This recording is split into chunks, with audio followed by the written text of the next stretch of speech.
રાજકોટમાં પૂર્વ મેયરના વિવાદિત બંગલા મુદ્દે આરએમસી કમિશનરને અરજી કરવામાં આવી। જાગૃત નાગરિક મુકુંદ રાવલે સરકારી જમીન પચાવી પાડવાના આક્ષેપ કર્યા છે, ત્યારે પૂર્વ મેયર નયનાબેન પેઠડિયાએ સરકારી જગ્યા પર ગેરકાયદે બાંધકામ કર્યું છે, જેને લઈને પૂર્વ મેયર અને તેમના પતિ વિરુદ્ધ લેન્ડ ગ્રેબિંગનો ગુનો નોંધવા માંગ ઉઠી છે। તો પૂર્વ હોદ્દેદાર દ્વારા જ સરકારી મિલકત દબાવવાના આક્ષેપથી રાજકારણ ગરમાયું છે। જાગૃત નાગરિકની અરજી બાદ હવે તંત્ર પૂર્વ મેયર શા માટે સામે શું પગલાં લેશે તે એક સવાલ।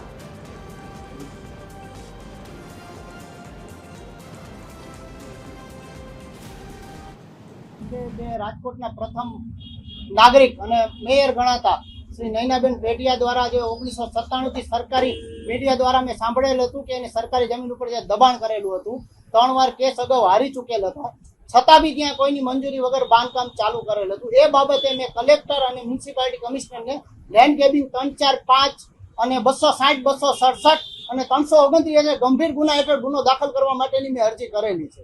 આ બાબતે મેં વારંવાર મારી સોસાયટીમાં બી અનલીગલ બાંધકામની વારંવાર રજૂઆત કરેલું હોવા છતાં બી કોઈ અધિકારી દ્વારા કોઈ પણ એક્શન, કોઈ પણ જાતના દબાણ હેઠળ લેતા નથી। જ્યારે અમારી સોસાયટીમાં ધારાસભ્યો દ્વારા લેટર પણ લખાઈ છે ભલામણના, તો મારું કહેવાનું એમ છે કે જંગલેશ્વરમાં ધારાસભ્યો ક્યાં ગયા હતા?